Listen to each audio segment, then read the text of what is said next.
15 अप्रैल 2023 उत्तर प्रदेश के प्रयागराज में Colvin hospital के आसपास के इलाके की शाम काफी चहल पहल से भरी हुई थी। पुलिस की गाड़ियों के सायरन और मीडिया की भारी मौजूदगी ने माहौल को शोर से भर दिया था।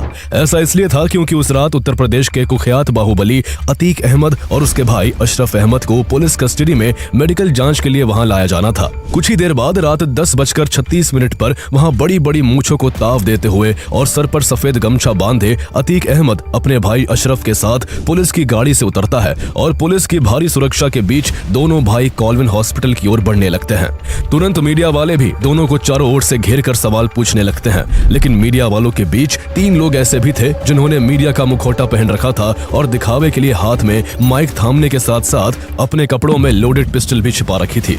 ये पूरा घटनाक्रम लाइव टेलीविजन पर टेलीकास्ट हो रहा होता है और पूरे देश की नजरें दोनों भाइयों पर टिकी हुई थी, क्योंकि उत्तर प्रदेश पुलिस ने 2 दिन पहले ही एनकाउंटर में अतीक के बेटे असद को मार गिराया था। ऐसे में भीड़ में से एक रिपोर्टर की आवाज गूंजती है, आप अपने बेटे असद अहमद के जनाजे में क्यों नहीं गए? इस पर अतीक अहमद कहता है, नहीं ले गए तो नहीं गए। इसके बाद उसके गुर्गे गुड्डू मुस्लिम के बारे में पूछा जाता है, जिसके जवाब में अतीक का भाई अशरफ कहता है, मेन बात यह है कि गुड्डू मुस्लिम, लेकिन वो अपनी बात पूरी कर पाता उससे पहले ही मीडिया वालों के रूप में मौजूद वो तीनों लोग अपने कपड़ों में छिपी लोडेड पिस्टल निकालते हैं और अतीक अहमद और अशरफ अहमद पर ताबड़तोड़ फायरिंग शुरू कर देते हैं। वो तीनों लोग तब तक दोनों भाइयों पर अंधाधुंध गोलियां चलाते हैं जब तक दोनों की मौत नहीं हो जाती है। गोलियों की तड़तड़ाहट सिर्फ उस इलाके में ही नहीं बल्कि पूरे देश के टीवी स्क्रीन पर गूंज उठती है। लेकिन वो अतीक अहमद जो 5 बार विधायक, 1 बार लोकसभा सांसद और बहुत बड़ा बाहुबली रह चुका था, उसे आखिर पुलिस कस्टडी के बीच सरेआम लाइव टेलीकास्ट के दौरान 20-22 साल के 3 लड़कों ने कैसे खत्म कर दिया। सवाल ये भी है कि आखिर ऐसी नौबत आई कैसे? अतीक अहमद की वो कहानी क्या है जो आज भी रोंगटे खड़े कर देती है? उसका पाकिस्तान की खुफिया एजेंसी ISI और आतंकी संगठन लश्कर-ए-तैयबा से क्या कनेक्शन था और आखिर उसे मरवाने के पीछे असली हाथ किसका था? अतीक अहमद का जन्म 10 अगस्त 1962 को इलाहाबाद के कसारी मसारी नाम के गांव में हुआ था। उसके पिता हाजी फिरोज अहमद टांगा चलाते थे और 8 सदस्यों के परिवार का गुजारा मुश्किल से हो पाता था। अतीक अहमद अपने घर में सबसे बड़ा था और उससे छोटा एक भाई खालिद आजिम उर्फ अशरफ और 4 बहनें थी। इसलिए हाजी फिरोज अहमद चाहते थे कि उनका बड़ा बेटा अतीक अहमद पढ़ लिख कर कोई अच्छी नौकरी करे, लेकिन अतीक का मन शुरू से ही पढ़ाई में कम और रंगबाजी में ज्यादा लगता था। इलाहाबाद, जो आज प्रयागराज के नाम से जाना जाता है, वहाँ जब किसी काम का टेंडर निकलता था तो टेंडर उन्हें ही मिलता था जिनका इलाके में दबदबा होता था। ऐसे माहौल में जवान हो रहे लड़कों में भी बाहुबली बनने की होड़ लगी हुई थी। उन्हें अमीर बनने का एक ही शॉर्टकट पता था और वो था अपराध का रास्ता। उन्हें सिर्फ पैसों से मतलब होता था, चाहे वो फिर किसी की हत्या और अपहरण से ही क्यों ना आए। यही कारण था कि अतीक अहमद जब 8th क्लास में था तभी से उसने अपने इलाके से गुजरने वाली माल गाड़ियों से कोयला चोरी करके बेचना शुरू कर दिया। जब अतीक 1979 में 10th के एग्जाम्स में फेल हो गया तो वो पढ़ाई छोड़कर पूरी शिद्दत से इस अपराध की दुनिया में घुस गया और उसने अपनी उम्र के लड़कों के साथ एक छोटी गैंग खड़ी कर ली। वो कम उम्र से ही बहुत खूंखार था और केवल 17 साल की उम्र में उसने अपनी जिंदगी की पहली हत्या की।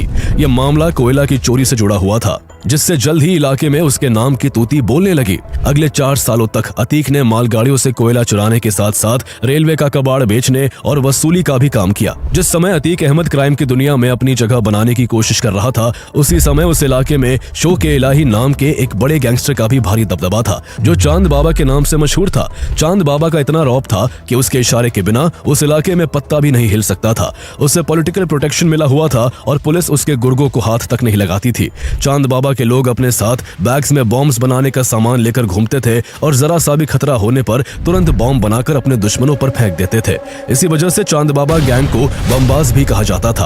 अतीक अहमद को भी चांद बाबा के जरिए यूपी के क्राइम वर्ल्ड में नाम कमाने का अच्छा मौका दिखा, इसलिए उसने उसकी गैंग ज्वाइन कर ली।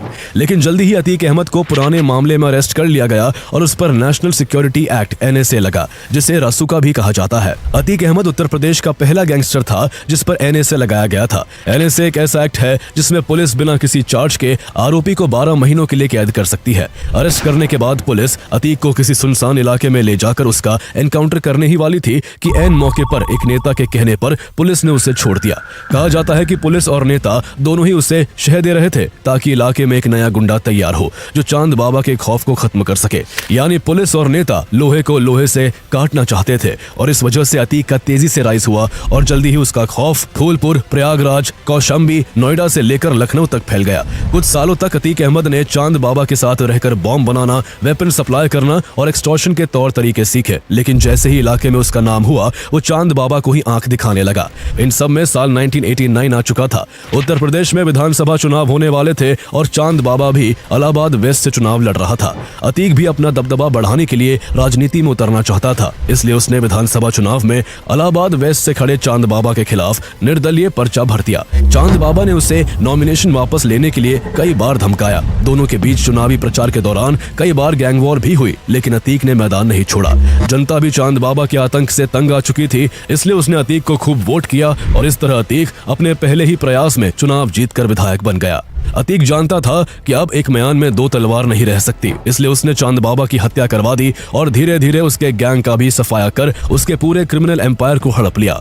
विधायक बनने के बाद उसकी ताकत दिन दुनी रात चौगुनी होने लगी और उसने इलाहाबाद में खौफ का ऐसा मंजर कायम किया कि इलाहाबाद वेस्ट से उसके खिलाफ लोग चुनाव लड़ने से कतराने लगे। इलेक्शंस के दौरान उसके लिए बूथ कैप्चरिंग और फेक वोटिंग आम बात थी। उसके एक इशारे पर हजारों लड़के उसके लिए जान देने और लेने के लिए तैयार रहते थे। जहां एक तरफ विधायकी का रौब था तो वही उसकी गुंडागर्दी भी जारी थी।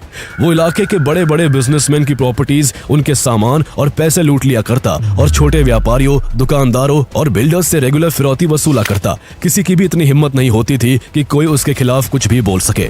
जा रहा था। अब अतीक के बेटों को लगने लगा था कि पुलिस उन्हें एनकाउंटर में मार डालेगी, इसलिए 2022 में उसके दो बड़े बेटों उमर और अली ने अपनी जान बचाने के लिए अदालत और सीबीआई के आगे सरेंडर कर दिया। इस दौरान अक्टूबर 2022 में राजू पाल हत्याकांड मामले में सीबीआई ने भी अपनी जांच पूरी कर ली। सीबीआई ने अतीक और उसके भाई अशरफ समेत 7 लोगों को राजू पाल की हत्या का दोषी माना और इलाहाबाद हाईकोर्ट से इनके खिलाफ कड़ी से कड़ी पनिशमेंट की मांग की। इस बात से अतीक अहमद की पत्नी शाइस्ता परवीन गुस्से में आ गई और उसने अपने तीसरे बेटे असद को आगे कर अतीक के आतंक को आगे बढ़ाने का काम सौंप दिया। असद को लगता था कि राजू पाल हत्याकांड में सीबीआई के इस फैसले के लिए कभी इस केस में आई विटनेस रहा उमेश पाल जिम्मेदार है, जबकि इस मामले में उमेश पाल द्वारा बार बार बयान बदलने के कारण सीबीआई ने उसके बयान को कंसिडर तक नहीं किया था। लेकिन इसके बावजूद 24 फरवरी 2023 को असद ने अपने गुर्गों के साथ मिलकर प्रयागराज के धूमनगंज इलाके में उमेश पाल की गाड़ी पर बम और अंधाधुंध गोलियां बरसाकर उनकी हत्या कर दी। उमेश की हत्या के वक्त वहां उनकी बूढ़ी मां भी मौजूद थी, जो आगे चलकर उस केस की मेन विटनेस बनी। राजू पाल की हत्या में सीबीआई द्वारा आरोप तय किए जाने के बाद उसी केस के गवाह उमेश पाल की हत्या ने उत्तर प्रदेश के पुलिसिया सिस्टम की पोल खोलकर रख दी और उत्तर प्रदेश सरकार पर जल्द से जल्द कार्रवाई करने का दबाव बन गया।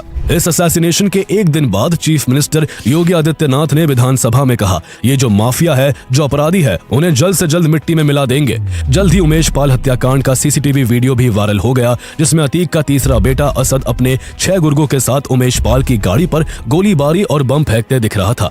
ऐसे में यूपी पुलिस तुरंत एक्शन में आ गई। योगी आदित्यनाथ के बयान के 2 दिन बाद ही पुलिस ने 27 फरवरी को इस मामले में शामिल रहे अरबाज का प्रयागराज के नेहरू पार्क में एनकाउंटर कर दिया। 6 मार्च को उस्मान को भी मार गिराया और पुलिस बाकी बचे 5 आरोपियों के पीछे हाथ धोकर पड़ गई। इसी दौरान अतीक अहमद पर लगा उमेश पाल की किडनैपिंग का आरोप कोर्ट में साबित हो गया और कोर्ट ने उसको 28 मार्च 2023 को उम्र कैद की सजा सुना दी। यह पहली बार था जब अतीक को किसी केस में दोषी ठहराया गया था, जबकि उसके ऊपर पहले से ही सैकड़ों केस दर्ज थे। इस दौरान अतीक अहमद और अशरफ अहमद को उमेश पाल हत्याकांड मामले में प्रयागराज की नैनी सेंट्रल जेल लाया गया था। इसी बीच अतीक अहमद ने पुलिस के सामने कई बड़े खुलासे किए। उसने कहा कि उसके पास कभी हथियारों की कमी इसलिए नहीं हुई क्योंकि उसका नेटवर्क सरहद पार पाकिस्तान तक फैला हुआ है। उसने खुद माना कि पाकिस्तान टेररिस्ट ऑर्गेनाइजेशन लश्कर-ए-तैयबा और वहां की इंटेलिजेंस एजेंसी ISI से उसका डायरेक्ट कॉन्टैक्ट था। उसने पुलिस को बताया कि पाकिस्तान से ड्रोन्स के जरिए पंजाब बॉर्डर के पास हथियार गिराए जाते थे, जिन्हें पंजाब के लोकल नेटवर्क कलेक्ट करके कुछ कश्मीर के आतंकियों तक तो कुछ उस तक पहुंचा देते थे। जहां जेल के अंदर अतीक एक के बाद एक कई खुलासे कर रहा था, तो वही पुलिस बाहर उसके लोगों को ठिकाने लगा रही थी। पुलिस ने 13 अप्रैल 2023 को उमेश हत्याकांड में शामिल अतीक के बेटे असद अहमद और उसके गुर्गे गुलाम को झांसी में एनकाउंटर में मार गिराया। अतीक अहमद ने कोर्ट से अपने बेटे के जनाजे में शामिल होने की परमिशन मांगी, लेकिन उसकी रिक्वेस्ट रिजेक्ट कर दी गई। एक समय पर अतीक के मामलों में जज भी सुनवाई करने से कतराते थे और आज उसकी हालत ऐसी थी कि उसके बेटे के जनाजे में भी उसे शामिल नहीं होने दिया गया था। अब हाल ये था कि जहां वो और उसके भाई उम्र भर के लिए जेल की सजा काट रहे थे, तो वही उसके 2 बेटे भी सलाखों के पीछे थे। उसका तीसरा बेटा एनकाउंटर में मारा जा चुका था, उसके गुर्गे भी ढेर हो चुके थे और उसकी हजारों करोड़ की संपत्ति को यूपी सरकार ने जब्त कर लिया था। अपनी ऐसी बुरी हालत को देख अतीक ने योगी आदित्यनाथ और प्रशासन के लिए मीडिया के सामने लगभग रोते हुए कहा था कि हम मिट्टी में मिल चुके हैं, आप हमारी औरतों और बच्चों को परेशान ना करें। इसी बीच अतीक अहमद की पत्नी शाइस्ता परवीन योगी आदित्यनाथ, इलाहाबाद हाई कोर्ट और सुप्रीम कोर्ट को एक लेटर लिखकर पुलिस कस्टडी में अपने पति और देवर की हत्या होने की आशंका जताती है। ऐसे में कोर्ट पुलिस को अतीक और अशरफ का रोज मेडिकल चेकअप करवाने का आदेश देती है, ताकि उसे देखकर ये अंदाजा लगाया जा सके कि पुलिस उसके साथ मारपीट तो नहीं कर रही है। ऐसे में 15 अप्रैल 2023 को रात करीब 10:30 बजे दोनों को पुलिस रोज की तरह मेडिकल चेकअप के लिए कॉलविन हॉस्पिटल ले जा रही थी। जैसे ही पुलिस की गाड़ी हॉस्पिटल के बाहर रुकती है और उससे अतीक और अशरफ उतरते हैं, मीडिया वाले दोनों को चारों ओर से घेर लेते हैं। लेकिन उसी मीडिया की भीड़ में मीडिया के ही भेष में लवलेश तिवारी, मोहित और अरुण मौर्य नाम के 3 शूटर भी होते हैं, जो अचानक से दोनों के पास जाकर उन पर ताबड़तोड़ गोलियां चला देते हैं, जिससे अतीक अहमद और अशरफ अहमद की मौके पर ही मौत हो जाती है। इस तरह उत्तर प्रदेश के लिए नासूर बन चुका अतीक अहमद हमेशा के लिए खत्म हो जाता है। लेकिन हैरानी की बात यह थी कि जिन तीनों शूटरों ने अतीक और उसके भाई की हत्या की थी, उन्होंने वहां से भागने की कोशिश नहीं की थी और उन्होंने पुलिस के सामने सरेंडर कर दिया। लेकिन जब उनसे उनके मोटिव के बारे में पूछताछ की जाती है तो तीनों बताते हैं कि वो क्राइम दुनिया में अपना बड़ा नाम बनाना चाहते थे, इसलिए उन्होंने अतीक और अशरफ जैसे बड़े बाहुबलियों की हत्या की। हालांकि आगे पुलिस की जांच में कई चौंकाने वाले फैक्ट सामने आते हैं। तीनों ही शूटर्स यूपी के अलग अलग शहरों से बिलोंग करते थे और कुछ दिन पहले तक एक दूसरे से दूर दूर तक कॉन्टैक्ट में नहीं थे। फिर अचानक तीनों एक साथ कैसे आए? तीनों ही शूटर्स की इकोनॉमिक कंडीशन बहुत खराब थी, लेकिन फिर उनके पास 6-7 लाख की महंगी ज़गाना पिस्टल्स कहां से आई थी? ऐसे में सवाल यह था कि क्या अतीक और अशरफ की हत्या की साजिश सच में उन्होंने खुद रची थी, या फिर इसमें सत्ता या पुलिस में बैठे किन्हीं इन्फ्लुएंशियल लोगों का हाथ था? क्योंकि तीनों ही हत्यारों के फैमिली मेंबर्स ने भी उन्हें बचाने की कोशिश नहीं की है और आज भी वो तीनों यूपी की जेल में बंद है।